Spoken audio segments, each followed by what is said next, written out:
Perkenalkan, nama saya Kandias dari Universitas Siberasia, kelas 204, mata kuliah Analisis Proses dan Bisnis. Kali ini saya akan menjelaskan dan menjawab pertanyaan dari soal yang telah diberikan. Perusahaan distribusi barang elektronik ini menghadapi beberapa tantangan signifikan dalam efisiensi operasional. Berikut adalah analisis terhadap proses bisnis yang ada. Yang pertama yaitu sifat proses bisnis. Proses bisnis yang berlaku mulai dari pemesanan hingga pengiriman produk digambarkan sebagai manual dan tidak terstandarisasi.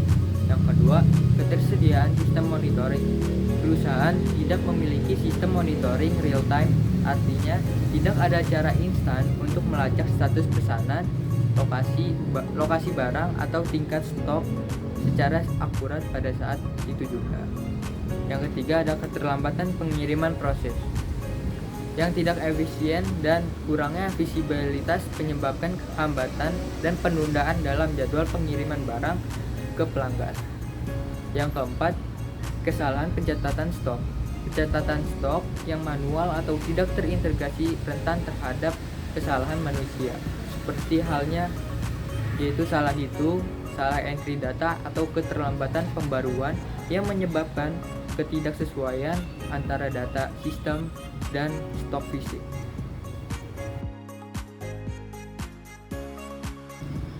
Berikut adalah identifikasi minimal 3 permasalahan utama yang muncul dalam proses bisnis perusahaan distribusi barang elektronik berdasarkan studi kasus yang diberikan.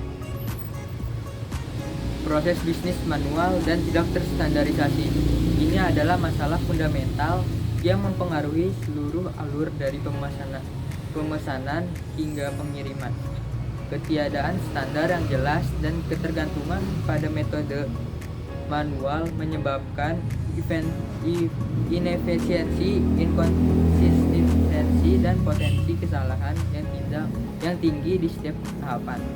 Yang kedua, tidak ada sistem monitoring secara real time. Kurangnya visibilitas terhadap operasi secara langsung menghambat kemampuan perusahaan untuk melacak status pesanan, stok, atau pengiriman. Hal ini menyulitkan pengambilan keputusan cepat, identifikasi masalah sedini mungkin, dan respon terhadap perubahan kondisi. Yang ketiga yaitu keterlambatan pengiriman dan kesalahan pencatatan stok. Ini adalah manifestasi atau konsekuensi langsung dari dua masalah sebelumnya. Proses manual dan kurangnya monitoring menyebabkan hambatan dalam alur kerja yang berujung pada keterlambatan pengiriman. Analisis akar penyebab dari masing-masing permasalahan tersebut dengan pendekatan root cause analysis. Mari kita selami lebih dalam agar penyebab dari setiap permasalahan utama yang telah diidentifikasi menggunakan pendekatan root cause analysis. Yang pertama yaitu permasalahan. Proses bisnis manual dan tidak terstandarisasi. Identifikasinya yaitu proses dari pemesanan hingga pengiriman produk dilakukan secara manual dan tidak ada standar operasional yang jelas. Analisis akar penyebab yaitu mengapa proses bisnis manual dan tidak terstandarisasi, karena tidak ada sistem terpusat atau teknologi informasi yang mengotomatisasi dan mengintegrasikan semua tahapan proses. Yang kedua, mengapa tidak ada sistem terpusat atau teknologi informasi? Karena perusahaan belum menginvestasikan sumber daya yang cukup, seperti waktu, uang, tenaga ahli untuk digitalisasi dan otomatisasi proses bisnis. Yang ketiga, mengapa belum menginvestasikan sumber daya untuk digitalisasi dan otomatisasi? Karena kemungkinan kurangnya pemahaman atau prioritas manajemen mengenai pentingnya otomatisasi dan standarisasi dalam meningkatkan efisiensi jangka panjang, atau mungkin adanya resistensi terhadap perubahan. Yang keempat, mengapa kurangnya pemahaman atau prioritas manajemen? Karena tidak ada biaya manfaat atau cost benefit analysis yang komprehensif atau studi kelayakan yang menunjukkan dampak negatif dari proses manual dan potensi keuntungan besar dari otomatisasi.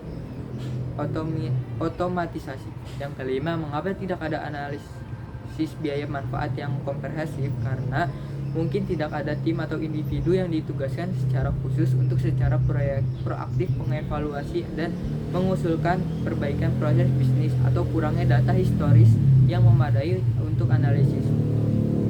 Yang kedua, ada permasalahan. Tidak ada sistem monitoring secara real time. Perusahaan tidak memiliki sistem untuk memantau status pesanan, stok, atau pengiriman secara real time. Analisis akar penyebab menggunakan 5W1H. Mengapa tidak ada sistem monitoring secara real time? Karena data proses bisnis tidak terintegrasi dan dicatat secara terpisah atau manual di berbagai departemen atau lokasi. Mengapa data tidak terintegrasi dan dicatat secara manual? Karena absennya platform digital terpadu, misalnya sistem Enterprise Resource Planning atau ERP, yang dapat menghubungkan semua sistem operasional dan memperbarui informasi secara otomatis. Mengapa absennya platform digital terpadu? Karena belum adanya investasi dalam infrastruktur teknologi informasi yang memadai untuk mendukung visibilitas data secara menyeluruh. Yang keempat, mengapa belum ada investasi dalam infrastruktur teknologi informasi? Karena prioritas anggaran perusahaan belum sepenuhnya diarahkan pada peningkatan kapabilitas teknologi untuk operasional harian. Yang kelima, mengapa prioritas anggaran belum diarahkan ke sana? Karena mungkin belum adanya perhitungan kerugian finansial yang jelas akibat kurangnya visibilitas dan inefisiensi yang ditimbulkan oleh ketiadaan monitoring secara real time. Yang ketiga, permasalahan. Keterlambatan pengiriman dan kesalahan pencatatan stok. Dapat sering terjadi keterlambatan dalam pengiriman produk dan kesalahan dalam pencatatan stok. Penyebabnya yaitu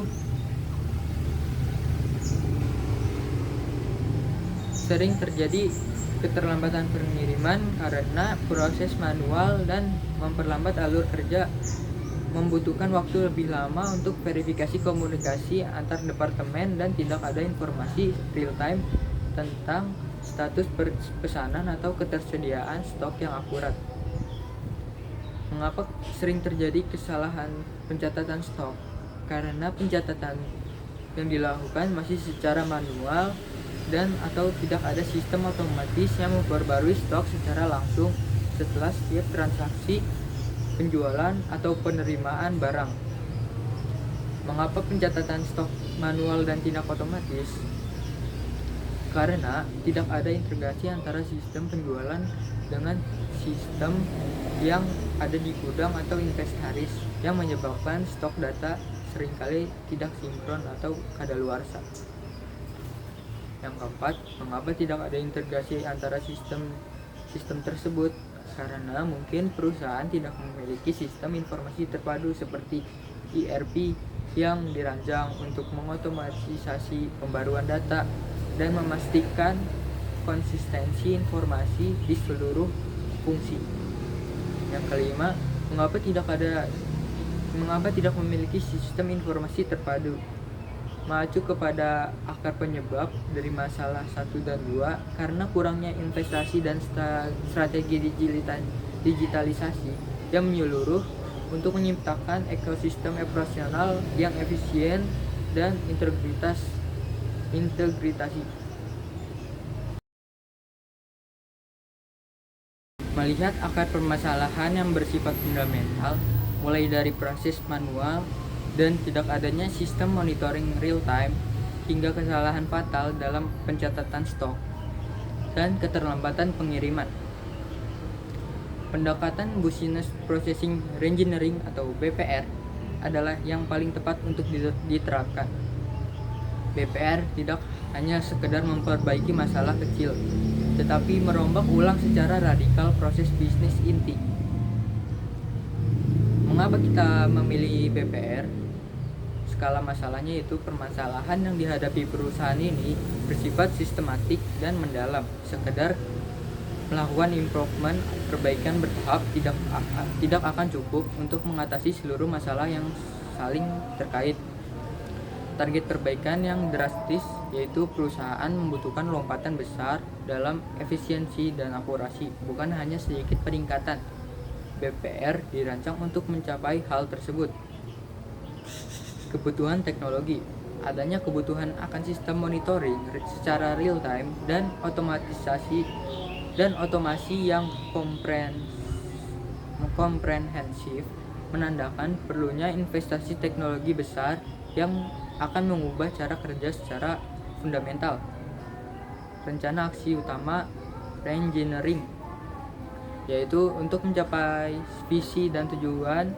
Fokus utama dari BPR ini adalah implementasi sistem Enterprise Resource Planning atau ERP yang terintegrasi di seluruh lini operasional. Yang pertama yaitu akuisisi dan implementasi sistem ERP. Yang kedua ada pemilihan vendor, yaitu melakukan studi kelayakan dan pemilihan vendor yang paling sesuai dengan skala anggaran dan kebutuhan spesifik perusahaan distribusi barang elektronik. Contohnya yaitu SAP Business One dan juga Odoo, ada Oracle NetSuite atau solusi lokal yang dapat dikustomisasi. Yang ketiga ada digital proses pemesanan dan validasi. Yang keempat ada portal pelanggan atau kembangkan gunakan modul ERP yang memungkinkan pelanggan B2B atau B2C melakukan pemesanan secara mandiri melalui portal online yang terhubung langsung ke sistem ERP. Yang kelima ada otomasi manajemen gudang atau WMS yang terintegrasi.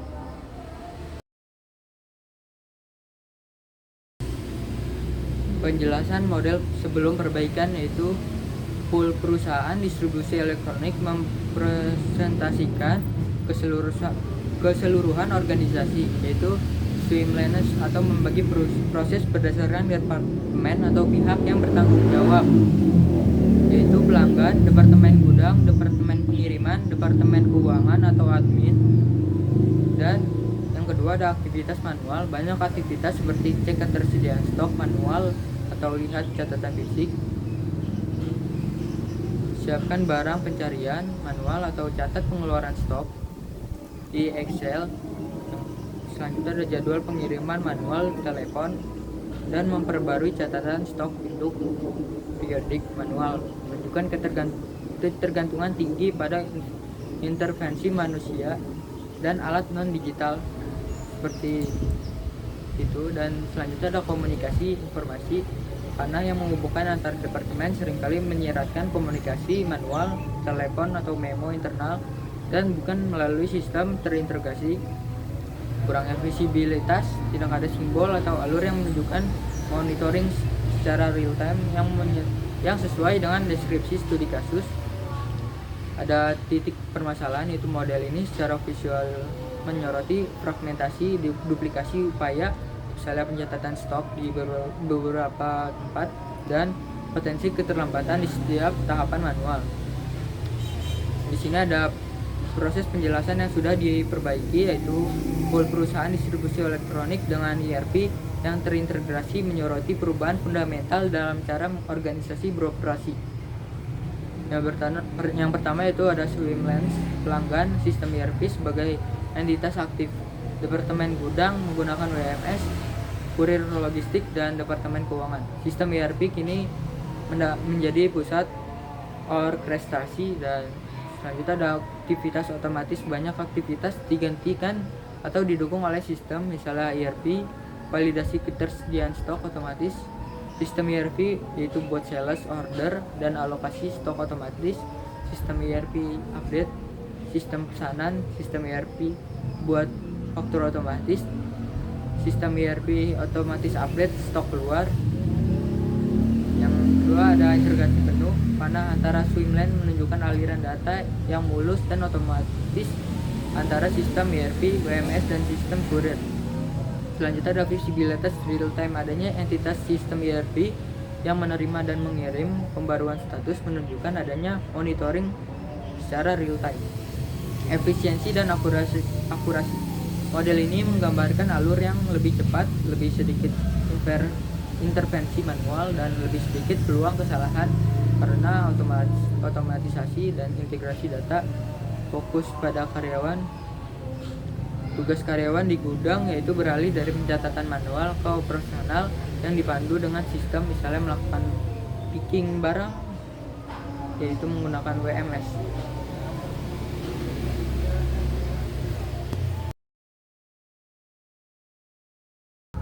Mengevaluasi keberhasilan usulan perbaikan dengan indikator kerja proses atau PPIS.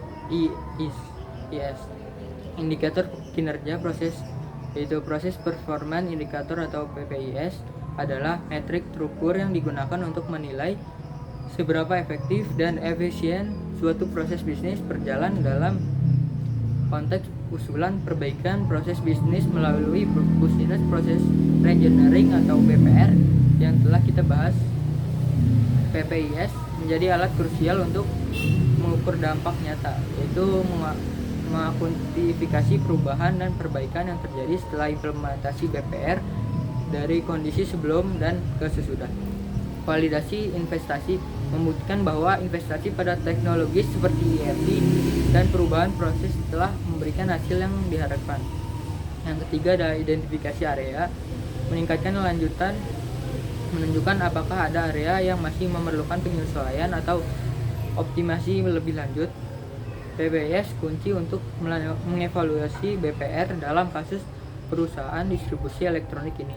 Beberapa PPIS utama yang harus dipantau setelah implementasi ERP terintegrasi adalah waktu siklus pemesanan hingga pengiriman, yaitu order to deliver cycle time.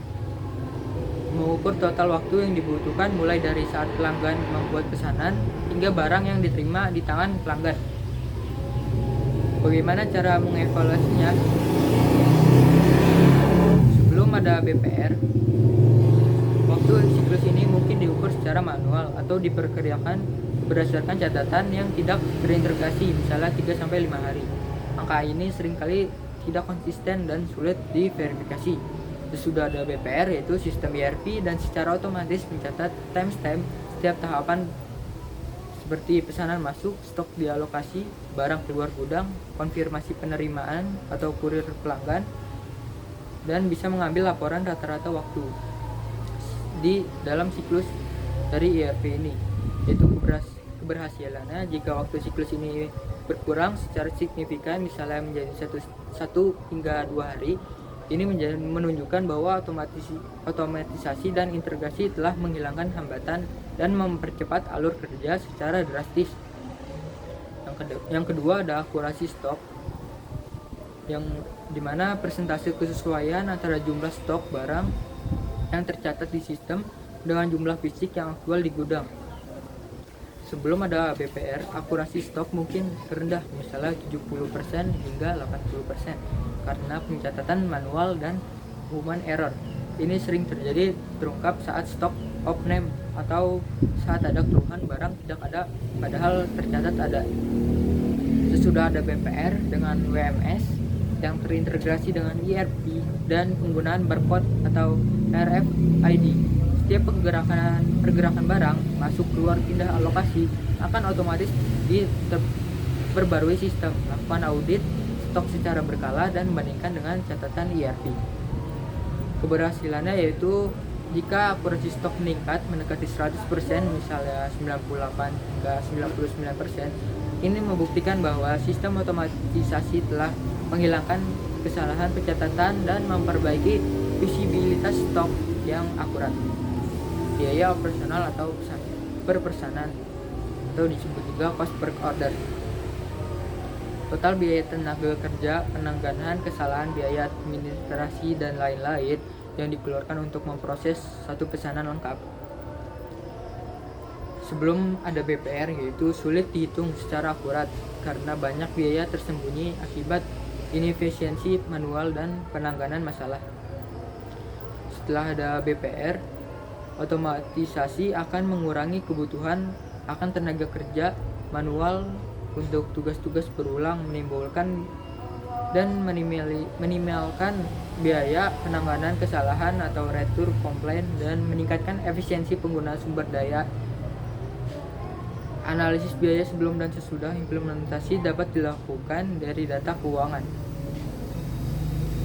Jika biaya operasional per pesanan menurun secara signifikan, ini menunjukkan efisiensi biaya yang dicapai melalui otomatisasi dan eliminasi pekerja manual yang tidak bernilai akan bertambah.